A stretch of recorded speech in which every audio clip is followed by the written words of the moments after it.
Hey y'all, Katie here with Team Evo AZ. Thank you so much for following us and listening to our podcast. Here is season 3, and we are super excited for this season. As you know, we are based in the Phoenix, Arizona area, servicing buyers and sellers throughout the valley. But what you might not have known is we are expanding nationwide. So if you know of anyone that might be looking to get into the real estate business or needs to buy or sell a property, but it is not in Arizona, we can still help. Please feel free to message us and enjoy the show. Hey everybody, it's Katie and Matt. and Ryan, and we are back with season 3. I can't even believe you've tolerated talking with me, my love, for this long. It's crazy. For these many seasons. Well, 2 full seasons. We're on season 3, episode 1. Of course, we are last year. Exactly. Cliffhanger last season, and of course we are starting with a bang with our monthly real estate update with Ryan. Welcome, Ryan. Welcome. Thanks for having me. Ryan, tell our people who you are, for those of them that don't know. Yes, my name is Ryan Gilliam. I'm a senior loan officer with Waterstone Mortgage. Been in the industry for 16 years now. I'm kind of aging myself, but and I've worked with you guys for many years, and the best team in the business. We feel the same way about you. In fact, Thank you. I was not going to name any names, but I was on the phone with title the other day, and my title lady said, it was I didn't have the buyer, right? So the buyer had a different lender. And my title lady just finally said, "Don't you hate it when people don't use Ryan?" That's very nice of them to say that. Yeah. So we're constantly singing your praises, even if it's somebody else who has not worked with you yet. For sure, we sing your praises.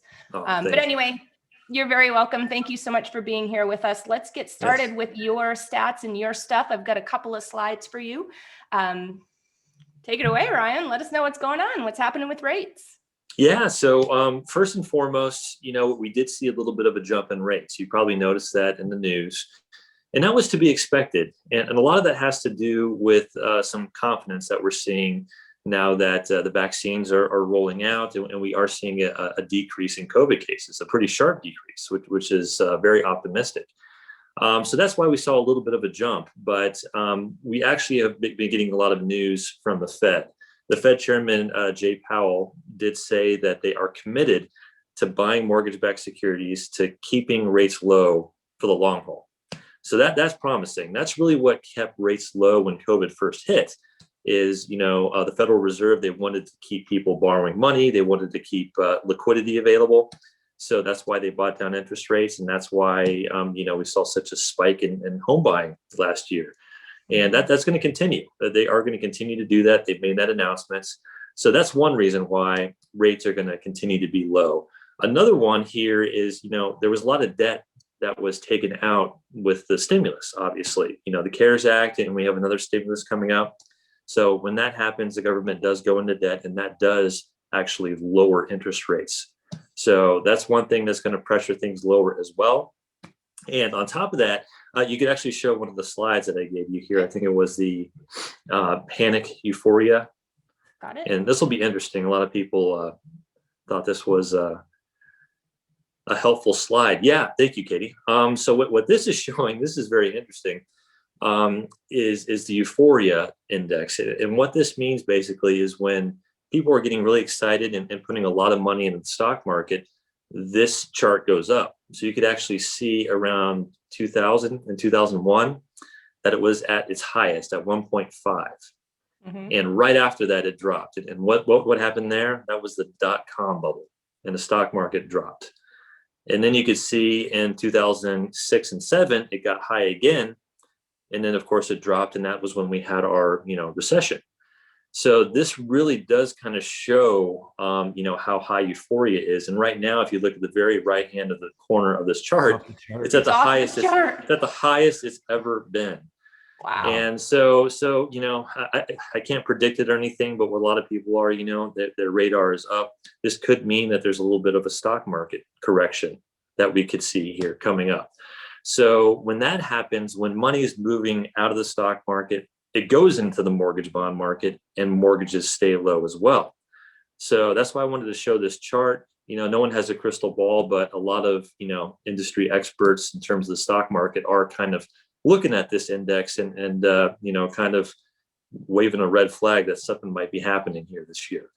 But so those three things are really going to pressure interest rates to be low. That the Fed coming in and keeping rates low by buying mortgage-backed securities, a possible pullback in stocks, and of course, more debt being taken out. So I do feel like we're going to be in low rate territory for the long haul.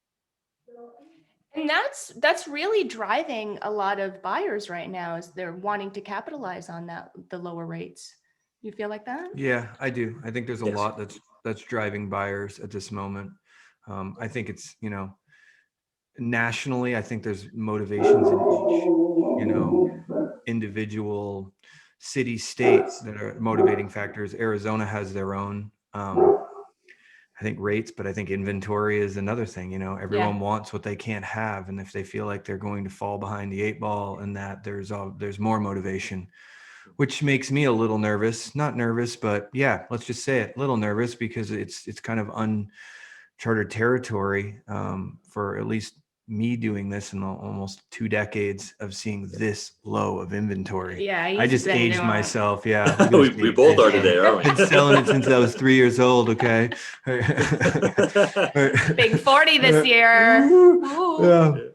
So, I think that's definitely a driving factor, is the low rates. I think what you said, Ryan, though, is kind of what needs to happen, is like kind of give people the feeling that, hey, it's not the end of the world and you got to go and you got to do this now because you're going to lose out on this rate. No, kind of really assess what your long-term goals are, what your short-term goals are, and where that house falls into that. Yeah, totally agree. Yeah. And Katie, if you want to bring up the other chart, that kind of leads into these numbers here.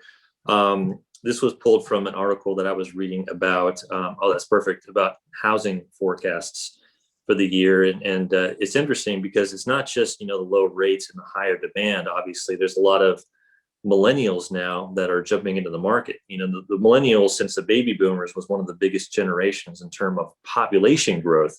And they're all becoming, 33, 34 right now. And that's the hot age of buying a home for the first time. So we got the low rates, we got the high demand. And on top of that, construction has really been extremely low. The lack of new homes is really what's causing prices to jump up so much. And I read an article where the US is short 3 million homes right now by some estimates. And that's really just because, we can't build homes fast enough. There's too few workers. There's not enough buildable lots. There's rising costs, of course, on top of that. Because over the past 12 months, the cost of materials has gone up 7%, and lumber alone has soared 70%. So that's kind of, so that's crazy. So that's kind of why you see these stats where single family starts, they haven't jumped up that much this year. They're only looking to grow 4%, and multifamily starts are even dropping. So in new home sales, just because of during COVID, there wasn't so much construction, that's actually dropping, which is not a good sign, but of course, existing home sales do show a jump. But this does show the year-end 30-year fixed rate, and they were predicting 3.5% by the end of the year. Some people think that's high. Some people are thinking it's going to be more around 3.25%, which is still historic lows. But we do feel like we're going to kind of get a dip before it maybe increases towards the end of the year. So I wanted to make sure that we showed that. And again, the year-end price change, they are expecting 7% increase in prices this year.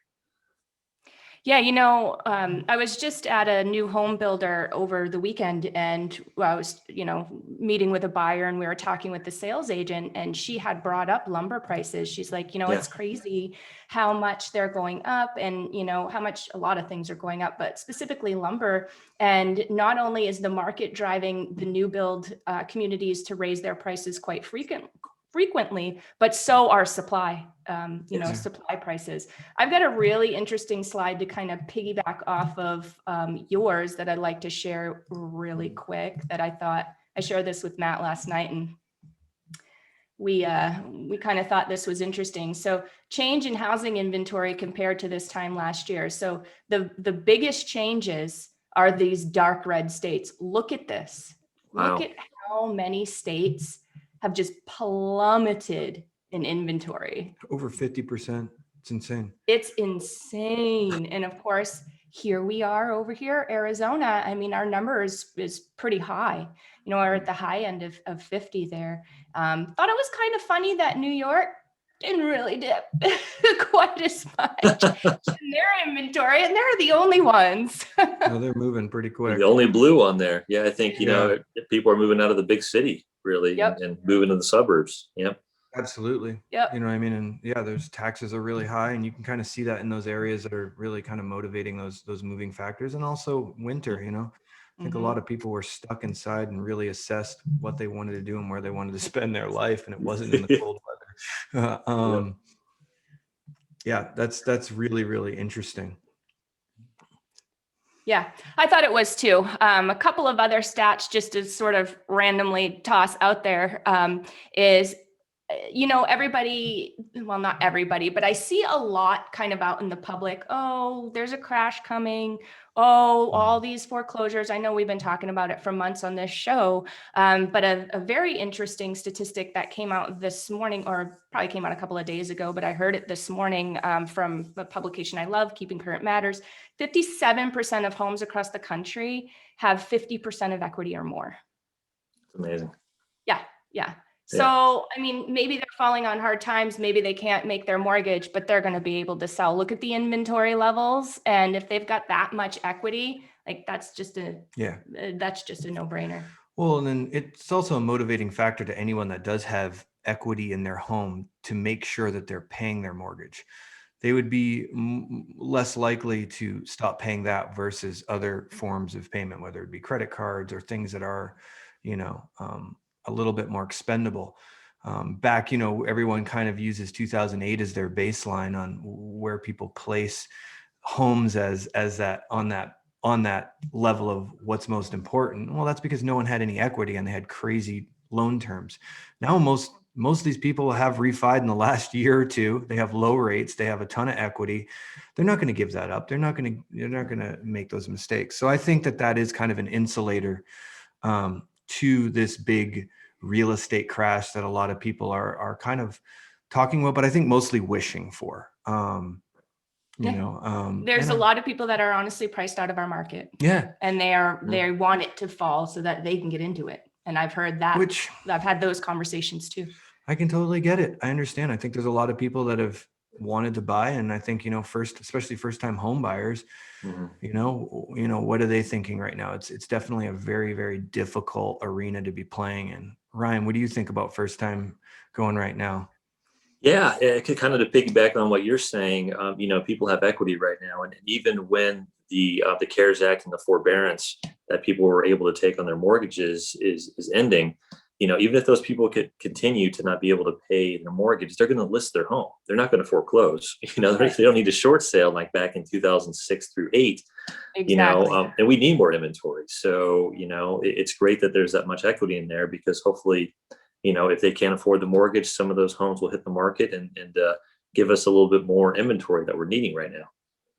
Yeah, we absolutely need the inventory. Sellers, hear us loud and clear. If you are ready to move or do something different, move to that island in Tahiti, you know what I mean? Like go, and please give us a call because we need your house, basically. Last month when we chatted, we had talked about that really, you know, here in the Phoenix area, that really popular price point, and that's between 300 and 400,000. Super popular. The majority, you know, most of the showings are happening in that price point. And so last month, if you remember those statistics, we had about 800 homes valley-wide that were in that price point. So that's not just one specific location. That's like, we're huge, right? Yeah. So it's all over the valley. We had about 800 homes. We had about 41,000 showings in 30 days in that price point. Wow. Okay. It got worse. So I do have the slides, but I'll just tell you, in that price point, we are, as of last night, we were at 565 available homes. So it went down from 800. And over a 30-day period, we had 46,000 showings. Wow. Yeah. Do the math. So foreclosures, Ain't gonna happen, most likely, people out there. If you're looking to buy, I would get in ASAP before appreciation happens, if at Yeah, all is that the possible. advice? Is that the advice you're giving? Because working with a lot of clients, I know you guys are too, that, there's so few homes on the market, and the ones that are available in that price point, they're having multiple offers, 10, 15 offers, over asking price. What advice are you giving to, first time home buyers or who are trying to get in there, just getting priced out?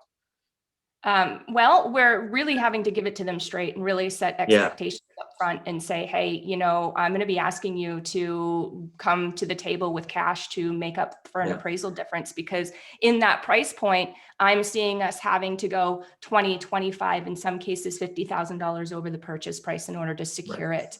And so just really setting expectations and saying, hey, you know what? This is a really great time in real estate for you to get into it, but here are the hoops you're going to have to jump through. I just want you to know that up front. Yeah, that's great. and those are big hoops, and it's really, especially for first time home buyers, to really digest that as a challenge is difficult, because they've never really danced this dance. Right. It's kind of this thing that you tell them, but they don't understand it until, the poop hits the fan and that appraisal comes in low, and it's the matter of $5,000. And the seller's like, well, take a hike. I got 10 people behind you that want to pay for it. Exactly. Or I'm not taking this offer because they wanted to raise, and they waived their appraisal contingency. So I think, one of the biggest thing for buyers right now is to really be real with yourself. Don't get caught up in this. This is the last time I'm going to be able to buy a home. This is the last time I'm going to be able to get a low interest rate. If I don't do this, our future's ruined. It's not the case at all. A wise investor once told me, and this was about a decade ago, that if you're really in a position that you're buying something that's motivated from an investment stance, from a logical stance, not emotional, and you start to become emotional and think that this is the last opportunity and you need to make it, you need to walk away, because now your emotions are involved and you're really, really setting yourself up to make a bad decision. And I think there's a lot of people that could potentially be doing that. And it might not be buying bad, but it could be really putting themselves in a position to stress their current lives. And if you're someone that really is just feeling like I need to buy now, and I don't really have that much money saved, and I'm really not prepared, but I just want to do it because everyone says I need to, you really want to look in the mirror and look at your finances and think about it. Because you might get that home, but it might cost you a lot of stress, your relationships with your family, relationships with your boss, a lot of things. And I think a lot of people are dealing that. We're seeing that with our buyers right now. People are so stressed and so frustrated. They're wanting to point blame at people, which it's not. It's a market condition. And now relationships are falling apart, and we're seeing it left and right. So that's why it's a real important thing to know what you're doing before you jump into this, I think. Absolutely true. And I don't think it's the absolute last time anybody's going to be able to buy, but I do think it's a great time. Absolutely. Coupled with the fact that we know we're going to appreciate in the next year or so, right? Up to 20% is what we're hearing from the real estate gurus in the area. Right now, we know what the interest rates are at. So it's definitely a good time. But wise man once said, I might know the same wise man. It's like, you know what I mean? You can't stress yourself out and absolutely self-destruct like Matt was describing just to get into a home. And we're seeing that, and it's sad. Well, and especially like if you're buying a home, and Ryan, you know this too, if you're buying a home, they even say that you don't include your primary residence on your investment sheet. Like if you're really looking at what your net worth and all this is, you really don't even calculate what your personal home's equity is. And a lot of people are now kind of doing that. They're literally saying, this is going to be my investment and we're going to lose out, which that's a scary thing to do, because now what you're doing is home is supposed to be home where you're comfortable, where you want to spend time, where you want to graze. Now, if all of a sudden you're removing that emotion from what home really represents just to buy this asset that's going to make you money, you're really, really setting yourself up for worse problems down the road versus 7 or 10 or 15% equity, even 30%. That's great advice. What is it really worth? Yeah. Yeah, that's great advice. We're seeing a lot of that right now. There's a lot of emotion, when there's kind of some panic out there when rates are low, when inventory is low, people are watching the news and knowing how hot the market is. There's that sense of urgency where everybody wants to get in as soon as they can. When you have that sense of urgency, demand spikes. And sometimes you're right. You got to kind of take a step back and just still make sure that it's a good financial decision for you. You got to go over your budget, go over, income, debt to income, maybe pay off credit cards first. That's usually what we kind of walk our clients through, especially if they're not really able to qualify for the price point that they're looking for. So it's usually, you can qualify now, but let's put you on a trajectory of qualifying for more and being more stable, having the money that you need down the road. So that's something we always try to have conversations about. That's huge. What kinds of things are you guys advising or doing to help your clients keep their emotions? Obviously we're human, we're going to have emotions, but to kind of keep them, manage them, help them manage them. Good word. Yeah. So it's definitely, when people qualify for a home mortgage, it's incredible because you can really qualify for up to 55% of your gross income for a mortgage and all of your other debts. And we really feel like that's way too much. We don't want our clients to be house poor. So what we're really trying to do is give them a realistic idea of, what they should be budgeting for in terms of what their payment should be, what kind of price point that equates to, if even there's homes out there in that price range. We talk to a lot of people right up front that they say, I want my payment to be $1,200. And then we determine that the house at $1,200 is just not going to be the house that they really want. Right. So, we're having that kind of tough discussions up front, and, also considering maybe having co-signers, maybe even having someone else join them on the loan. We actually have a lot of people whose parents are moving in with them, and having the parents' income combined with the children's income, we could really upgrade the house. And we're seeing a lot of that lately. So we're just trying to have those discussions and trying to strategize with everybody on what to do, what kind of price point to look for, and tools and strategies to maybe qualify for the right home down the road. Great advice. That's great advice. And I especially like that, getting a co-signer, and not so much just to have someone else help you out with the quality of the loan, but it's also another voice of reason. When you start, Exactly. Approaching these other people to say, hey, this is how I'm going to make it work, that voice might really resonate amongst that buyer's ears to say, you know what, right now isn't the right time. And I'm listening to what these people have to say, where they're not listening to anyone else, especially their internal voice, because it's kind of what's motivating them. So I think that's huge. That's an awesome take. Mm-hmm. You had some other interesting news. Yeah. This was kind of, I thought it was interesting. Our Arizona right now has the highest eviction notification in the country. So that means that the most landlords in the country have filed for eviction. It's really, really interesting. A few things, because obviously we have this moratorium going on that's protecting tenants all the way until March 31st, the end of this month. There's a lot of tenants out there that have really leaned on this, and rightfully so. I think there's a lot of people that are encountering some financial distress, and they do need a little help, and it falls in. But I'm also very realistic, and I know that we live in a world where we're going to take advantage and take the path of least resistance. Most humans will, and they'll take advantage of certain situations. And I think we're seeing that in those numbers because it's motivating people to actually file it. Right. Then you look at how many people are showing up, and it's like 35% of these evictions are showing up to court, which is like almost 100% more than normal. It's like around 15 to 20% of those would normally show up. The tenant that's being evicted would show up to the court to actually defend their position. Right. And now it's 35%, which makes you think 65% of people are like, we're not even showing up. Screw it. We're out. Which says a lot about what tenants, think in that position, which kind of sucks. That being said, with all this happening, and if all of a sudden the moratorium's lifted and all of a sudden, these evictions start happening, that means it's kind of the byproduct of this could create more of an inventory as far as rentals go, which could alleviate a lot of those people that are looking to sell and say, we're looking to sell, we want to buy, but we don't want to buy right off the bat. We might want the market to simmer a little bit, decide what we're going to do. This might really open up an avenue for those sellers to really feel confident with selling their home. The other byproduct is if all of a sudden that starts happening, the rental market softens a little bit because more inventory is happening. There is a boatload of investors that have been holding investment properties since 2010.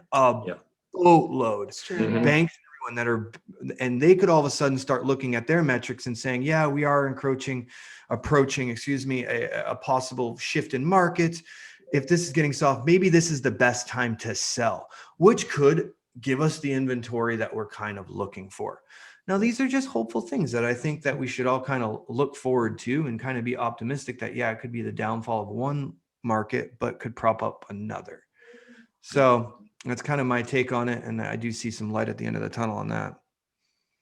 Trying to see a silver lining in everything. And also, I was talking about construction, it's interesting. We're seeing much more construction companies looking into other ways of building, actually, that they're trying to become more efficient and more effective. And we're seeing more and more do prefabricated homes now. And manufactured homes are actually becoming more and more popular because that's kind of right in the first time home buyer price range. They average usually around 200 to 250 for those homes in Arizona. And I think that's really exciting to see maybe some of these builders kind of leaning towards more prefab manufactured homes, and hopefully that could help out inventory a little bit as well. And as far as qualifications go, Ryan, like if it's a fixed, you can still lend on it, and it's still a great investment, right? It is, yeah. As long as it's a fixed, there's some other guidelines. It has to be built after 1975. We have to have an engineering cert. There's a few other things that are thrown into it because, that they're more unique than like a single family or a condo, for instance. But it's the same kind of financing. We could do the grant program. We could do down payment assistance on manufactured homes now. You could do FHA with 3.5% down. So those are great options.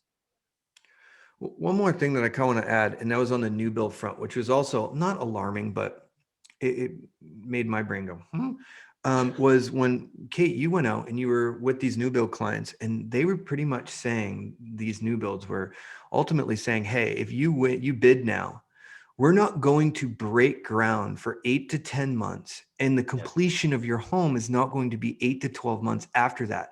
We're literally looking at people putting down big deposits on today's market conditions for a product 24 months from now. Yeah. 24 months is a long time. Mm-hmm. And my thought is like, it's just like you look at the Roaring 20s. Okay. And you look at one of the things that really propped up the Roaring 20s we have happening in our marketplace right now is, coming off the Spanish flu, as silly as this might sound, prohibition. We're seeing that in the marijuana markets and all these other things that are like really stimulating things. And I feel like people are going to crawl out of this COVID cave in the next 8 to 10 months. And within 12 to 13 months, they're going to really slingshot back to the epicenter, slingshot back to life. Yeah. And I feel like where all these new builds are being built are way out, further removed. And a lot of people are going to start thinking in 12 to 13 months, what are we doing? We're living 45 minutes to an hour and a half away from the epicenter, away from our sporting events and concerts and all the things that were the driving forces behind our economy pre-COVID.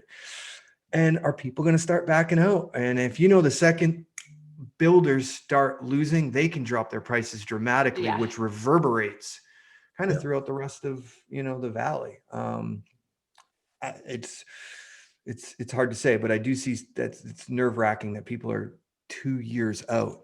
Well, I had to like pick up my jaw from the ground, this kind of thing like you've ever seen in the cartoons, because I was like, okay, we're not going to break ground until December. And then it's another like 8 to 12 months from there before it's ready. And she's like, yeah, if you even break ground in December. Now, truth be told, that was a week ago. Yeah. And we have now moved up. We're breaking ground in November. Yay, us. So hopefully we're going to gain, and we're going to end up breaking ground, maybe hopefully this summer. And so it won't be such a big gap. But I came home and told him that, and he was like, oh my gosh. And I felt that same way in the office. I was like, wow, I don't know what the market's going to be like in 2 years. Yeah. That's going to be interesting. Yeah. What are appraisals going to be like? I don't know. Yeah. It could be. Or wonder how much appreciation you're going to have in that home after 2 years. You have 7 to 20% in 2 years. That could be a pretty good investment. You're not making one payment on. Exactly. It could be crazy. So who knows? And I think the closer lying new builds aren't going to be as affected, but the ones that I'm thinking about are the ones that are really out there. Those builders that are like, listen, we can pick up land cheap. We're 30 minutes east of Queen Creek. You know what I mean? Like, going out to these places that people are saying, really? So yeah, it's a thought, but I do see some of these indicators. And I love that we have all of this information and we can come together and we can share our experiences and things like that. But I mean, really, at the end of the day, none of us, and even, even the greats, you correct me if I'm wrong, I don't think anybody really has a crystal ball. So it's just kind of interesting, just to see how things unfold. Yeah. Yeah. All right, guys. Got anything else for us, Ryan? Oh, that was it. I think we covered a lot. This has been a great chat. Like always. Like always, thank you so much, Ryan Gilliam with Waterstone Mortgage, for being with us today. Do I sound like one of those radio announcers? Everybody, we need you to do us a favor and comment, follow, download our podcast, because we really, really want to get the real news out to the real people. Tag somebody that you think this information, they really need this information. Maybe they're in the market. Maybe they're thinking about getting in the market. Maybe they're worried about what's going on in the market. Tag them in this episode here, because it really was a great chat. And next month, we will be back with another market update. All right. Thanks Thanks, again. Ryan. Bye, everyone. Bye, Thanks for having me.